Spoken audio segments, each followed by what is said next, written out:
Memiliki rumah itu sebenarnya mudah di saat teman-teman punya impian, punya niat dan keberanian. Di saat teman-teman ingin punya rumah bukan cuma dengan cara KPR.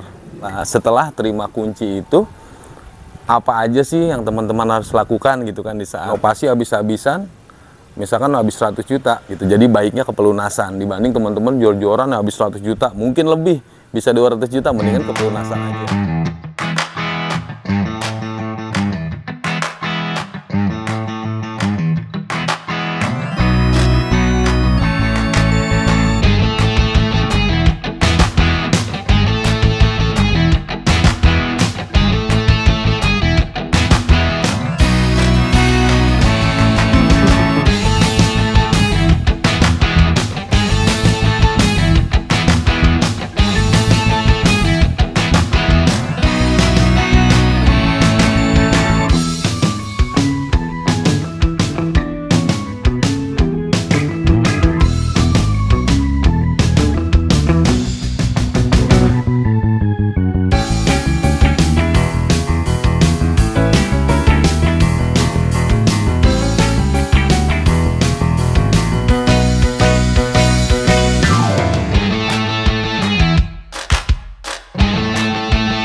Memiliki rumah sendiri itu mudah di saat teman-teman punya niat, punya impian, dan keberanian.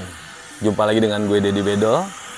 Saat ini gue sedang berada di Pesona Kahuripan 7, tepatnya di Blok B. Dan untuk teman-teman yang sudah pilih di Blok B dan sudah akad kredit, itu tinggal tunggu info untuk serah terima kuncinya. Dan untuk Blok B ini sudah hampir sebagian itu sudah akad kredit. Jadi selamatlah buat teman-teman yang sudah akad kredit di Pesona Kahuripan 7 ini. Dan untuk teman-teman yang belum kebagian di Pesona Kahuripan 7, kemarin kehabisan, kita lagi buka lagi di Pesona Kahuripan 8. Itu ada sekitar 1000 unitan lagi, mudah-mudahan di 4 bulan ke depan teman-teman sudah bisa punya rumah di Pesona Kahuripan 8. Nah, kita balik lagi ke pembahasan yang tadi gue mulai. Jadi memiliki rumah itu sebenarnya mudah di saat teman-teman punya impian, punya niat dan keberanian.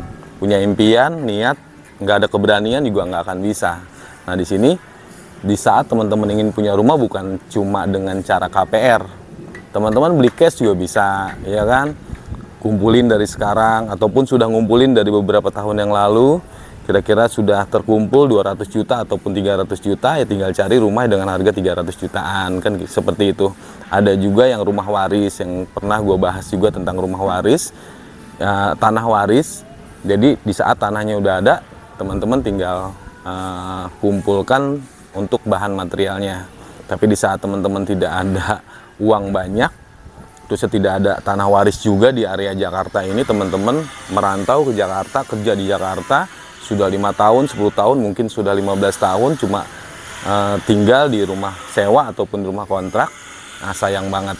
Jadi dengan adanya rumah subsidi di area Jabodetabek, kita adanya di daerah Cilengsi. Nah, teman-teman dengan jarak tempuh juga nggak terlalu jauh dari Jakarta ke sini. Ya kapan lagi teman-teman punya rumah? Dibanding 10 tahun, 15 tahun sewa, tidak bisa memiliki. Cuma kalau KPR ataupun ambil rumah subsidi, itu di 15 tahun ataupun 20 tahun ke depan sudah milik teman-teman. Nah, sambil kita bahas tentang, jadi kan kemarin di episode sebelumnya itu tentang serah terima kunci nih. Jadi setelah terima kunci itu, apa aja sih yang teman-teman harus lakukan gitu kan di saat sudah terima nih kuncinya. Misalkan teman-teman punya niat pengen renovasi misalkan, atau pengen apalah, misalkan rumahnya mau diapain nih. Nah, di sini kita bahas untuk teman-teman, paling nggak di saat sudah akad kredit, berarti kewajiban teman-teman tuh apa. Nah, yang pertama di sini, sambil kita kesini, Com, masih dibuka nih, Com, ya.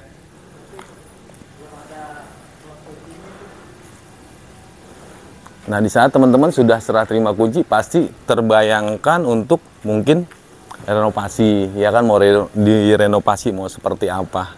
Tapi yang pokok ataupun kewajiban teman-teman jangan lupa, jadi setiap bulannya itu setiap tanggal 7 itu pembayarannya. Jadi sebelum tanggal 7 ya nanti kan teman-teman sudah buka rekening BTN tuh. Nah, tinggal diisi aja sebelum tanggal 7, tanggal 1 boleh, tanggal 2 boleh. Misalkan di cicilan 1,3, jangan dipasin 1,3, lebihin 1,5 atau 2 juta, 3 juta nggak masalah. Karena yang ke debit cuma pokok angsurannya aja. Nah, di saat teman-teman sudah ambil kunci, kita balik lagi. Jadi pengen renovasi, jadi rumah subsidi boleh direnovasi nggak sih? Boleh.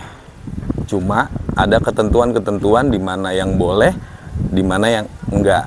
Nah, di sini kalau untuk merubah tampak muka, nih tampak muka ini teman-teman bisa lihat di sini ada 2 jendela, ada 1 pintu, dan di sini ada 2 jendela lagi dan ada topi di sini. Nah, ini teman-teman tidak boleh rubah. Jadi untuk rubah cat boleh. Ngerubah bahannya dari bahan misalkan ini dari kayu nih mau dirubah menjadi bahan aluminium, itu nggak masalah.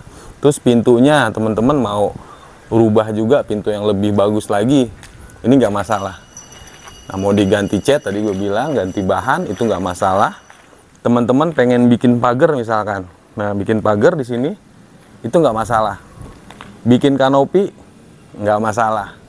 Tapi kalau ngerubah tampak muka ataupun ngerubah tampak depan itu yang nggak boleh. Boleh tapi setelah 5 tahun. Jadi sebelum 5 tahun paling nggak jangan dirubah untuk tampak mukanya. Dan untuk dalam seperti apa? Dalam ini kan kita ada tanah sisa 1,8 kali 6 meter nih. Dalam sisa belakang nih. Itu mau dibuat dapur, itu nggak masalah. Jadi kalau untuk dalam dirubah juga nggak masalah. Intinya nggak boleh ngerubah tampak muka. Gitu, jadi nggak masalah. Tapi setelah 5 tahun itu mau bebas. Mau dihancurin, mau di tingkat 2 juga nggak masalah. Nah, itu informasi dari Bank BTN. Kalau misalkan ada akad kredit, gue suka dengerin tuh. Nah, itu informasi seperti itu. Nah, terus untuk masalah renovasi nih. Jadi kalau masalah renovasi itu, kalau menurut gue sih jangan terlalu mewah-mewah dulu, ya kan. Pagar ya sekedar ada pagernya, ya nggak usah bagus-bagus banget, ya sedang lah, tengah-tengah lah. Jelek banget juga ya jangan, ya sedang lah untuk kualitasnya. Terus untuk kanopi juga boleh, cuma kalau bisa jangan didak. Karena kalau sudah didak, belakang sudah didak itu kan balik lagi ke masalah biaya. Kalau teman-teman renovasi, misalkan depan, belakang, jor-joran nih, habis 100 juta misalkan, sayang. Kenapa gue bilang sayang? Karena rumah ini masih kredit.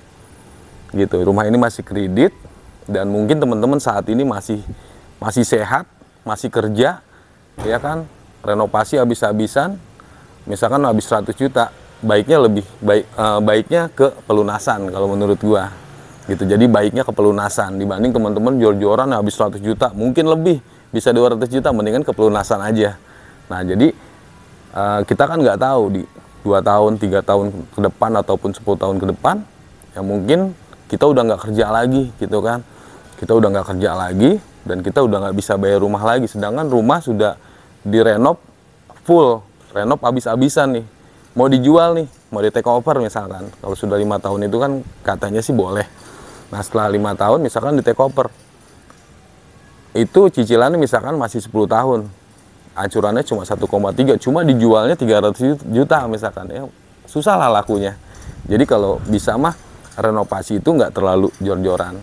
Pagar sekedar ada pagar, kanopi ya sekedar ada kanopi, dapur juga sekedar ada dapur. Jadi jangan jor-joran untuk bangun yang bagus ataupun yang mewah-mewah. Ntar dulu, kecuali teman-teman sudah lunas rumahnya. Jadi fokus ke pelunasan dulu nih. Misalkan di 2 tahun, 3 tahun ataupun 5 tahun ke depan teman-teman punya rejeki, lunasin aja dulu rumahnya. Rumah sih biarin dulu, jadi fokusnya ke pelunasan dulu, jangan fokus ke renovasi dulu. Fokus pelunasan, setelah lunas bebas deh teman-teman mau apain di rumahnya, itu bebas gitu. Jadi boleh renovasi, cuma seperlunya aja, jangan yang terlalu berlebihan karena rumah ini masih kredit. Nah, tadi balik lagi ke topik awal, kalau kita nggak kredit ataupun kita nggak KPR, kita nggak berani teman-teman nggak akan punya rumah. Mending kredit, kita berani. Di 10 tahun, 15 tahun ke depan, teman-teman sudah bisa punya rumah di sini. Semakin kelamaan, semakin menunggu, yang jelas rumah subsidi di tahun depan atau tahun berikutnya belum tentu ada. Mumpung saat ini masih ada, dan harganya juga masih di 168 juta, dan lokasinya juga masih deket-deket ke pinggiran kota, ke Jakarta misalkan. Semakin menunda, semakin jauh lagi. Karena rumah subsidi itu nggak ada di tengah kota, adanya di pinggiran kota. Karena kita harus menyesuaikan harga tanah dan harga KPR. Nggak mungkin dengan 168 juta kita ada di Jakarta. Nggak mungkin. Tanah di Jakarta aja semeter udah berapa. Jadi paling nggak developer subsidi itu pasti cari rumah yang harganya di 500 ke bawah gitu.